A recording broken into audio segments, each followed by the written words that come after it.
ನಮಸ್ಕಾರ ಗೆಳೆಯರೇ, ದೇಶ ಪ್ರೇಮಿಗಳೇ, ನಮ್ಮ ಕನ್ನಡ ಡಿಫೆನ್ಸ್ ನ್ಯೂಸ್ ಯೂಟ್ಯೂಬ್ ಚಾನಲ್ಗೆ ಸ್ವಾಗತ ನಿಮಗೆ.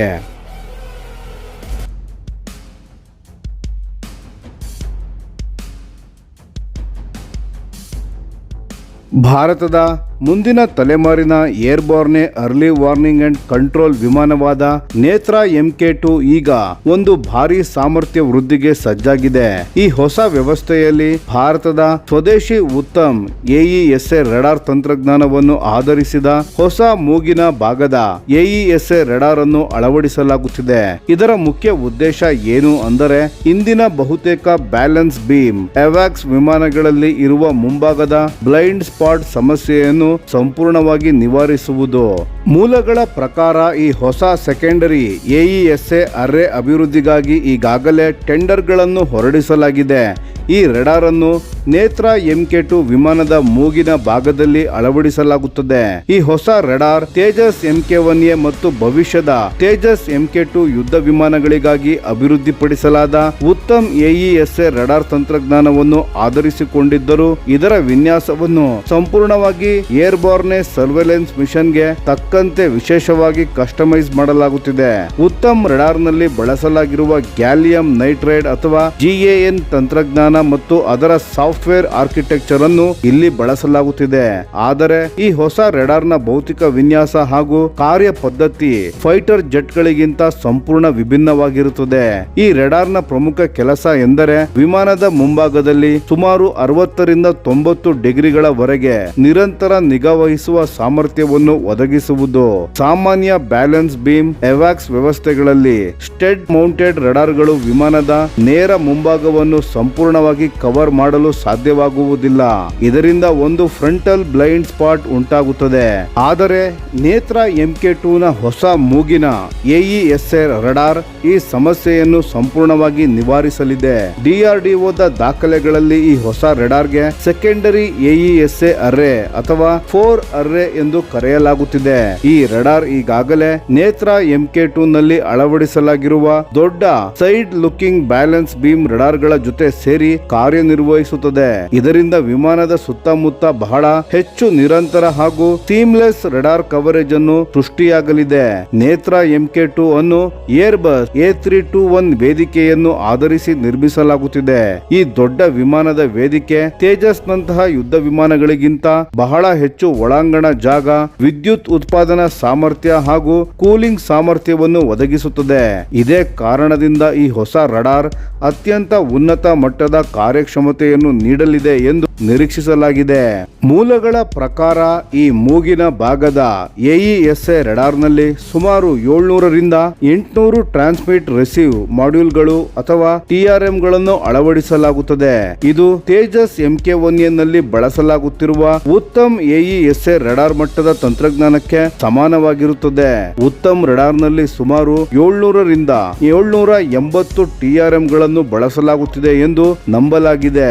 ಈಗ ನೇತ್ರ MK2 ನಲ್ಲಿ ಹೊಸ ರಡಾರ್ ಕೂಡ ಅದೇ ತಂತ್ರಜ್ಞಾನ ಮತ್ತು ಉತ್ಪಾದನಾ ಮೂಲಸೌಕರ್ಯವನ್ನು ಬಳಸಿಕೊಳ್ಳಲಿದೆ.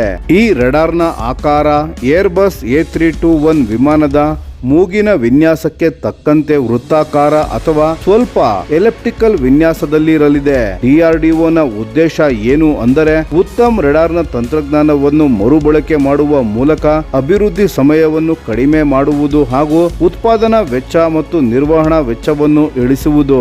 ಆದರೆ ಇಲ್ಲಿ ಒಂದು ಮಹತ್ವದ ವಿಷಯ ಇದೆ ಸ್ನೇಹಿತರೆ. ಫೈಟರ್ ಜೆಟ್ ರಡಾರ್ಗಳ ಕಾರ್ಯ ಮತ್ತು ಎವಾಕ್ಸ್ ವಿಮಾನಗಳ ರಡಾರ್ಗಳ ಕಾರ್ಯ ಸಂಪೂರ್ಣ ವಿಭಿನ್ನವಾಗಿರುತ್ತದೆ. ಫೈಟರ್ ಜೆಟ್ಗಳಲ್ಲಿ ರಡಾರ್ಗಳು ವೇಗವಾಗಿ ಗುರಿಗಳನ್ನು ಟ್ರ್ಯಾಕ್ ಮಾಡುವ ಹಾಗೂ ಯುದ್ಧ ಪರಿಸ್ಥಿತಿಯಲ್ಲಿ ಕ್ಷಿಪ್ರ ಪ್ರತಿಕ್ರಿಯೆ ನೀಡುವ ಕೆಲಸ ಮಾಡುತ್ತವೆ. ಆದರೆ ನೇತ್ರ MK2 ನ ಈ ಹೊಸ 4 ಅರ್ರೆ ರಡಾರ್ ದೀರ್ಘ ದೂರದ ಗಗನ ನಿಗಾ ವಹಿಸುವಿಕೆ ಹಾಗೂ ನಿರಂತರ ಗುರಿ ಟ್ರ್ಯಾಕಿಂಗ್ ಗಾಗಿ ವಿಶೇಷವಾಗಿ ಆಪ್ಟಿಮೈಸ್ ಮಾಡಲಾಗಿದೆ. ಏರ್ಬಸ್ A321 ವೇದಿಕೆಯ ದೊಡ್ಡ ವಿದ್ಯುತ್ ಉತ್ಪಾದನಾ ಸಾಮರ್ಥ್ಯ ಮತ್ತು ಥರ್ಮಲ್ ಮ್ಯಾನೇಜ್ಮೆಂಟ್ ವ್ಯವಸ್ಥೆ ಇದರ ಅತ್ಯಂತ ದೊಡ್ಡ ಲಾಭವಾಗಿದೆ. ಕಾರಣ ಈ ದೊಡ್ಡ ವಿಮಾನ ಹೆಚ್ಚು ವಿದ್ಯುತ್ತನ್ನು ಉತ್ಪಾದಿಸಬಲ್ಲದು ಮತ್ತು ಹೆಚ್ಚಿನ ಉಷ್ಣತೆಯನ್ನು ನಿಯಂತ್ರಿಸಬಲ್ಲದು.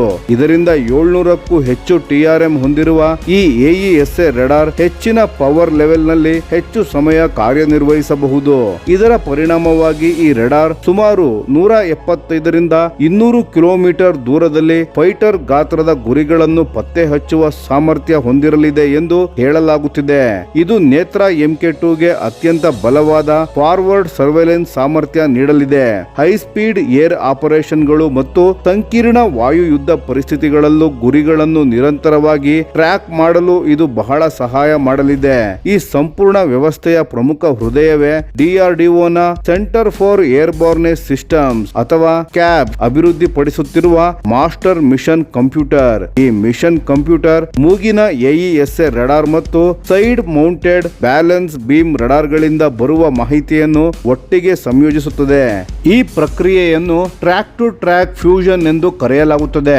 ಇದರ ಮೂಲಕ ವಿಮಾನವು ಪ್ರತ್ಯೇಕ ರೆಡಾರ್ ಸೆಕ್ಟರ್ಗಳಾಗಿ ಕೆಲಸ ಮಾಡುವ ಬದಲು ಸಂಪೂರ್ಣ ಏಕೀಕೃತ ಹಾಗೂ ನಿರಂತರ ಗಗನ ಚಿತ್ರಣವನ್ನು ಸೃಷ್ಟಿಸಬಹುದು.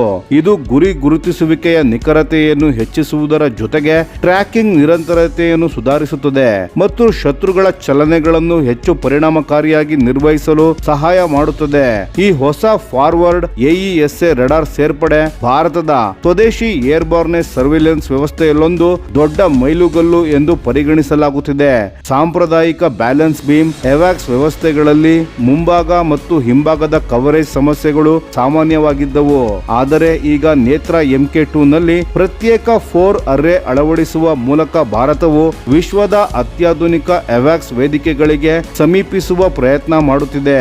ಇದು ಕೇವಲ ಒಂದು ಹೊಸ ರೆಡಾರ್ ಅಭಿವೃದ್ಧಿಯಷ್ಟೇ ಅಲ್ಲ, ಇದು ಭಾರತದ ಸ್ವದೇಶಿ AESA ರೆಡಾರ್ ತಂತ್ರಜ್ಞಾನ ಪರಿಸರವು ವೇಗವಾಗಿ ಪ್ರೌಢಿಮೆಗೆ ಬರುತ್ತಿರುವುದರ ದೊಡ್ಡ ಸಾಕ್ಷಿಯಾಗಿದೆ. ಉತ್ತಮ್ AESA ರೆಡಾರ್ ತಂತ್ರಜ್ಞಾನವನ್ನು ಫೈಟರ್ ಜೆಟ್ಗಳಿಂದ ಹಿಡಿದು ಸರ್ವೆಲೆನ್ಸ್ ವಿಮಾನಗಳು ಮತ್ತು ಭವಿಷ್ಯದ ಮಾನವರಹಿತ ಏರ್ಬೋರ್ನ್ ಸಿಸ್ಟಮ್ಗಳವರೆಗೆ ವಿಸ್ತರಿಸುವ ಮೂಲಕ DRDO ಈಗ ಸಂಪೂರ್ಣ ಸ್ವದೇಶಿ ರೆಡಾರ್ ತಂತ್ರಜ್ಞಾನದ ಮೂಲ ಸೌಕರ್ಯವನ್ನು ನಿರ್ಮಿಸುತ್ತಿದೆ. ಇದು ಭವಿಷ್ಯದಲ್ಲಿ ಭಾರತದ ವಾಯುಪಡೆಗೆ ಮಾತ್ರವಲ್ಲ, ಸಂಪೂರ್ಣ ಭಾರತೀಯ ರಕ್ಷಣಾ ವ್ಯವಸ್ಥೆಗೆ ದೊಡ್ಡ ಗೇಮ್ ಚೇಂಜರ್ ಆಗಬಹುದು.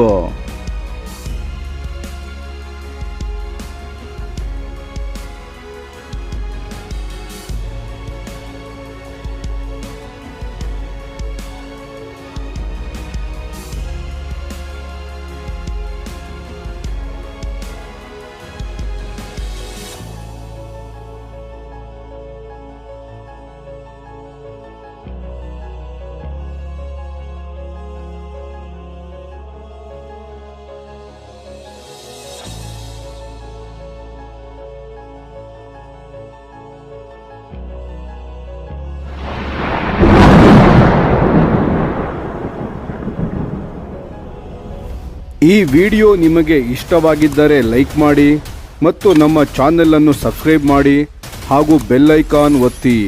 ಯಾವ ಅಪ್ಡೇಟ್ಗೂ ಮಿಸ್ ಆಗಬೇಡಿ. ಡಿಫೆನ್ಸ್ ಸುದ್ದಿಗಳನ್ನು ತ್ವರಿತವಾಗಿ ಪಡೆಯಿರಿ. ನಿಮ್ಮ ಬೆಂಬಲವೇ ನಮ್ಮ ಶಕ್ತಿ. ಭಾರತ ಬಲಿಷ್ಠವಾಗಲಿ ಎಂದು ಆಶಿಸುತ್ತಾ ಭಾರತ ಮಾತೆಗೆ ಜೈ. ಧನ್ಯವಾದಗಳು.